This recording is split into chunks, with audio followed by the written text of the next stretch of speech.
જય શ્રી કૃષ્ણ મિત્રો। દર વખતે એક વાત બહુ જ મહત્વની છે કે જીવનમાં ગમે ત્યારે ગમે એટલા પૈસા કમાઓ, સંતુષ્ટિ જીવનમાં રાખજો રાખજો ને રાખજો।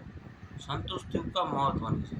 તમે કરોડો રૂપિયા કમાઓ, થાકી જાઓ, ગમે મન સંતુષ્ટ હોવું જોઈએ। જ્યારે જ્યારે જે મન વ્યક્તિનું સંતુષ્ટ થયું છે ને ત્યારે જગ જીતું છે। મને આ વાત કરવાનું એટલે વિચાર્યું કે જ્યારે વિદુરજી સંતુષ્ટ હતા, બરાબર છે, એનું મન સંતુષ્ટ હતું જીવનથી, એનું ઘરવાળીનું હતું, ત્યારે કૃષ્ણ ભગવાન એની ઘરે ગયા હતા। યાદ રાખજો, જો તમારું મન સંતુષ્ટ રહેશે ગમે એ પરિસ્થિતિમાં તો ભગવાનને પણ તમારે ઘરે આવવાનું મન થાય। જો તમારું મન સંતુષ્ટ નહીં હોય, ગમે એટલું ભગવાન તમને આપે, એટલે જ્યારે જ્યારે પણ તમારું મન જો સંતુષ્ટ હશે તો ભગવાન પણ તમારી ઘરે આવશે। કહેવાનો મતલબ છે મન સંતુષ્ટ રાખે, મનને શાંત રાખો, કે બીજું કંઈ વિચારવાનું, જે થવાનું છે એ જ થાય, બરાબર છે। અભિમાન લઈને રખડોમાં, જ્યારે દુર્યોધનની અંદર અભિમાન હતું, બરાબર છે, એટલું બધું એને કૃષ્ણ ભગવાનને આમંત્રણ આપ્યું કે હાલો મારી ઘરે, બરાબર જમવા, એની ઘરે ન ગયા। શું કામ? કપટી હતું।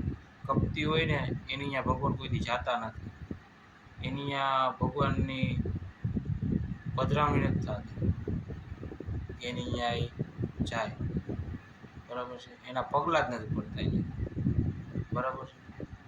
એટલે જે વ્યક્તિ જીવનમાં સંતુષ્ટ હોય, જે વ્યક્તિ નિરાકાર હોય, જે વ્યક્તિ શાંત હોય, જે વ્યક્તિ આ બધાને પરે થઈ ગયો હોય,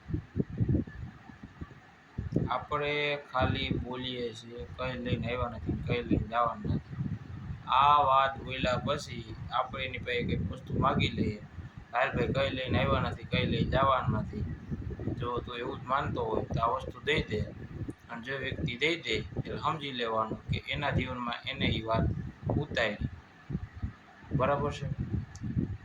જીવનમાં ભાગવત સપ્તાહ એટલી વાર સાંભળવા જાય છે, સાંભળે છે, બધું કરે છે, પણ એમાંથી એક વાત પણ જો તેના જીવનમાં એ ઉતારી લે, બરાબર છે, એક વાત પણ જો એના જીવનમાં ઉતારી લે તો એનું જીવન બદલી જાય। પણ આપણે ઉતારતા નથી, આપણે સાંભળીએ જ છીએ ખાલી, એક કાનમાં નાખીને બીજા કાનમાં વયું જાય છે। કારણ કે જો ઉતારતા હોય, બરાબર છે, તો તમારું જીવન બદલી ગયું। જે વ્યક્તિ ભાગવત સપ્તાહ 1 કલાક, અડધી કલાક, 15 મિનિટ, 10 મિનિટ, 2 મિનિટ એની વાત સાંભળી લઈને, બરાબર છે, 100% મને ખ્યાલ છે, મેં સાંભળેલી, એનું જીવન બદલી જાય।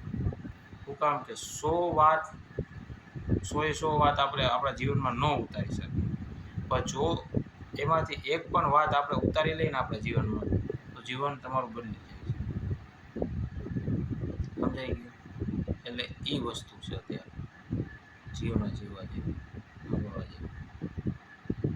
જય શ્રી કૃષ્ણ।